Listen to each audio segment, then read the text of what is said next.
Assalamualaikum warahmatullahi wabarakatuh. Hai teman-teman semua, kembali lagi di channel The Arza Family. Gimana nih teman-teman kabarnya? Semoga semuanya dalam keadaan sehat walafiat ya. Jadi di video kali ini kita habis silaturahim ya ke rumah kakek nenek yang ada di Purwodadi. Ini kita mau balik pulang lewat stasiun Gundi. Jadi teman-teman, stasiun Gundi ini termasuk salah satu stasiun tertua di Indonesia loh. Saat memasuki stasiun Gundi ini, kita bisa langsung melihat kanopi di atas itu yang berupa papan tritisan bergerigi yang sangat cantik, khas arsitektur Calet. Stasiun Gundi ini terletak di daerah Kabupaten Grobogan dan berdiri dan diresmikan pada tahun 1870. Di stasiun Gundi ini menyimpan pesona yang membawa kita merasakan kembali suasana era kolonial di abad 19 ya teman-teman. Karena kita bisa melihat dari segi bangunan dan beberapa barang yang masih terawat dengan baik hingga saat ini. Di stasiun Gundi ini mempunyai 7 buah ruangan dengan fungsi yang berbeda-beda. Ada ruangan untuk kepala stasiun, ruang untuk pengatur perjalanan kereta api, dan juga memiliki 2 buah loket, yaitu di pintu masuk utara dan bagian tengah stasiun. Namun untuk saat ini hanya bagian tengah saja ya yang masih dipakai. Stasiun yang dibangun oleh NIS ini merupakan stasiun percabangan antara jalur yang menuju Semarang, Gambringan, dan Solo. Di stasiun ini kita juga masih bisa menjumpai bekas alat pengatur sinyal yang dioperasikan secara manual. Peralatan persinyalan mekanik ini berjenis Alkmaar. Stasiun ini disusun dengan bahan-bahan yang bagus ya, sehingga bangunannya masih kokoh berdiri meski usianya sudah ratusan tahun. Misalnya saja tekel kotak-kotak ini yang masih utuh mengalasi stasiun Gundi ini hingga sekarang. Tekel kekuningan ini asalnya dari pabrikan Alfred Rogut yang pabriknya itu berada di kota Maastricht, Belanda. Tekel bikinan Alfred Rogut ini memang banyak dipakai ya pada bangunan-bangunan di stasiun. Karena sifatnya itu kedap air sehingga penumpang itu tidak perlu takut tergelincir ya ketika berjalan di atasnya. Oh ya teman-teman, di peron itu kita juga bisa menjumpai sebuah jam dinding yang tua yang dibuat di kota Strasbourg, Prancis. Dan jam ini masih berfungsi sampai sekarang walaupun usianya itu sudah ratusan tahun. Stasiun Gundi yang sekarang ini merupakan generasi kedua dan mulai digunakan pada tahun 1900. Stasiun Gundi ini terlihat bersih dan terawat dengan baik ya teman-teman. Kita bisa melihat di dalam maupun di luar stasiun ini semuanya terlihat bersih, rapi, dan terawat dengan baik. Termasuk ini ya teman-teman yang kita butuhkan setiap saat dan setiap waktu, yaitu toilet.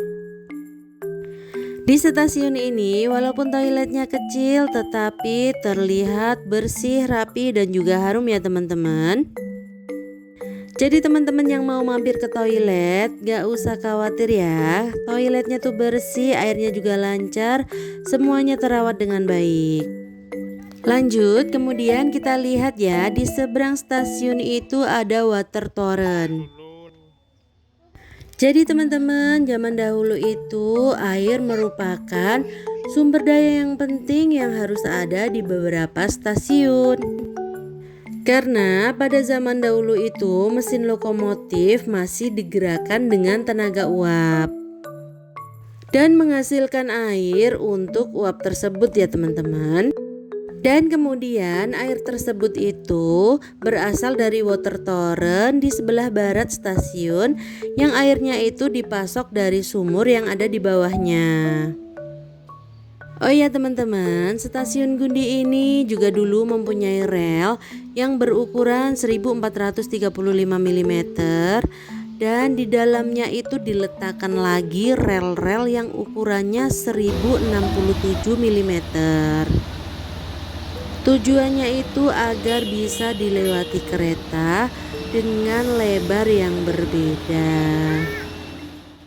Oh iya teman-teman, untuk kereta yang kuning itu jenis dan fungsinya untuk apa ya? Kalau teman-teman tahu bisa jawab atau tulis di kolom komentar ya teman-teman. Kereta api penumpang Banyu Biru dari stasiun Semarang Tawang tujuan akhir stasiun Solo Balapan. Lagi masuk di jalur 1, perhatikan jalur 1 dari arah utara.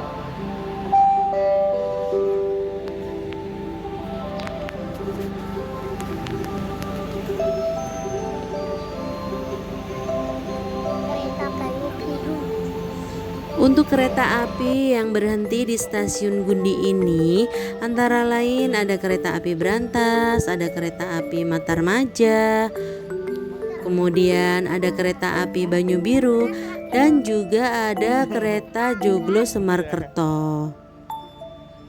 Oh iya teman-teman, stasiun Gundi ini juga mempunyai overcapping kembar di peron timur maupun di barat. Overcapping tersebut terbuat dari besi dengan konstruksi kuda-kuda Belgia.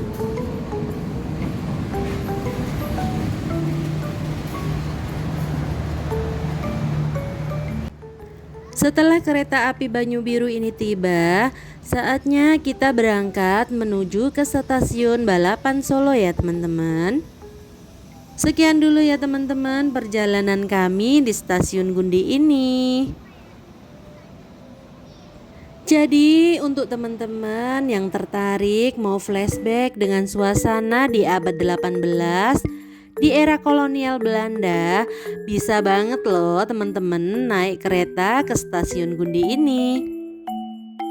Di sini itu tempatnya masih sangat bagus, estetik dan juga instagramable loh teman-teman. Menuju perjalanan kita ke stasiun Balapan Solo ini, kita juga bisa menikmati pemandangan yang bagus ya dari balik jendela. Solo Balapan, kami persilakan Anda untuk mempersiapkan diri. Periksa dan teliti kembali barang bawaan Anda. Jangan sampai ada yang tertinggal atau tertukar. Di sana rumahnya. Untuk keselamatan Anda, tetaplah berada di tempat duduk sampai kereta berhenti dengan sempurna. Terima kasih atas kepercayaan Anda menggunakan jasa layanan kereta api Indonesia. Alhamdulillah ya teman-teman, ini kita sudah sampai di stasiun Solo Balapan. Kemudian kita masih akan naik satu kereta lagi, yaitu kereta api Sancaka menuju ke Yogyakarta. Sekian dulu ya teman-teman perjalanan kami dari stasiun Gundi Grobogan menuju ke Yogyakarta. Gimana nih pendapat teman-teman semua tentang stasiun-stasiun yang kita lewatin ini? Jangan lupa tulis pendapat kalian di kolom komentar ya.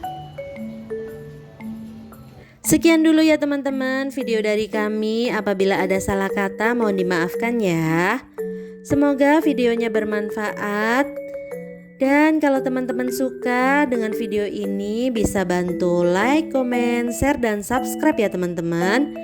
Wassalamualaikum warahmatullahi wabarakatuh. Bye.